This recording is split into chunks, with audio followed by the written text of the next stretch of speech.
In Somalia, its latest threat hunting down unbelievers and attacking churches and markets in Europe. The video also includes clips of global New Year's celebrations and a chilling call for fighters to take advantage of people's drunkenness. All this as the U.S. military says the terror group has lost 98% of the territory it once held, with half of those losses coming since President Trump took office. The Trump administration also getting even tougher on North Korea, slapping two key leaders with sanctions. Now Russia says it's ready to mediate talks between the U.S. and Kim Jong-un. Here to discuss what's next for what you might call Donald diplomacy, Rebecca Heinrichs, a senior fellow at the Hudson Institute, and Nile Gardiner of the Heritage Foundation and their Margaret Thatcher Center. Rebecca, let's start with this new video that I mentioned. They show Westerners pouring champagne, counting down to midnight, 3, 2, but then they get to 1, and you can hear Allahu Akbar instead of Happy New Year. Given the context of the Trump administration saying they're, on their last legs, ISIS, is this the last gasp, or is this a real threat for New Year's Eve? Well, no, the Trump administration certainly deserves credit for increasing the tempo of our anti-ISIS campaign in Syria and Iraq. And they have been incredibly successful at defeating the Islamic State there. 5.3 million people liberated from ISIS control in just the months that the Trump administration has been in office. But while we should be proud of the gains there, we shouldn't quite take a victory lap yet, I think, because ISIS is going to pop up in other countries in which it doesn't have strong government control there. It's going to look for power vacuums. And so, again, we should be very proud of the gains we've made in Iraq and Syria, but they're going to pop up in other countries as well. Now, there's a retired U.S. Air Force Lieutenant General who recently told us a little bit about why he thinks the Trump administration is winning here. Watch. Essentially, the Obama administration micromanaged the war, and what the Trump administration did was allow execution decisions to be made in accordance with the guidance that he provided. We could have accomplished our objectives through the use of overwhelming power in 3 months, not 3 years.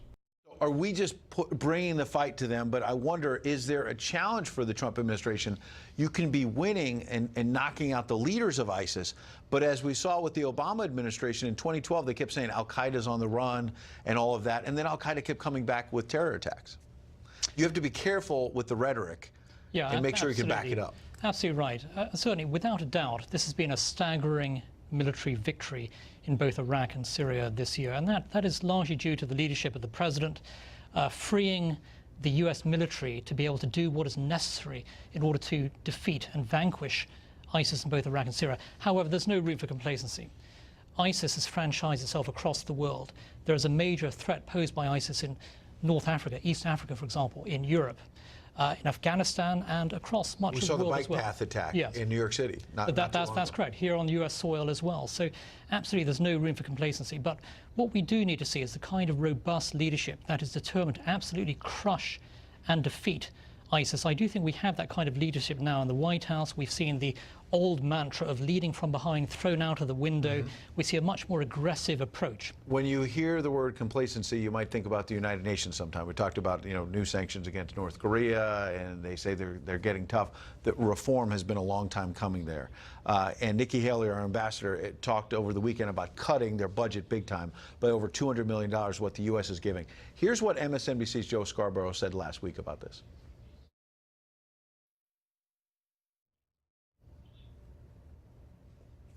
And yet, Nikki Haley and Donald Trump engaged yesterday in something that was in between a schoolyard taunt and a mob boss's threat.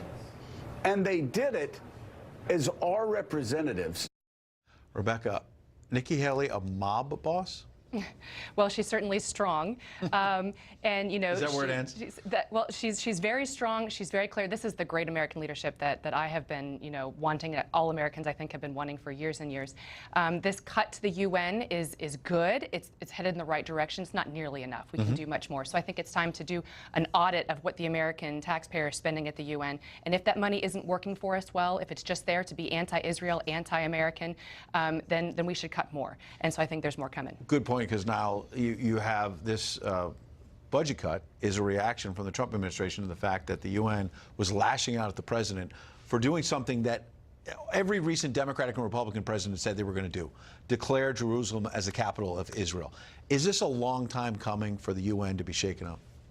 Absolutely. I think we're going to see a completely different type of U.S. approach now towards the United Nations. And I have to say that Nikki Haley's leadership has been absolutely fantastic.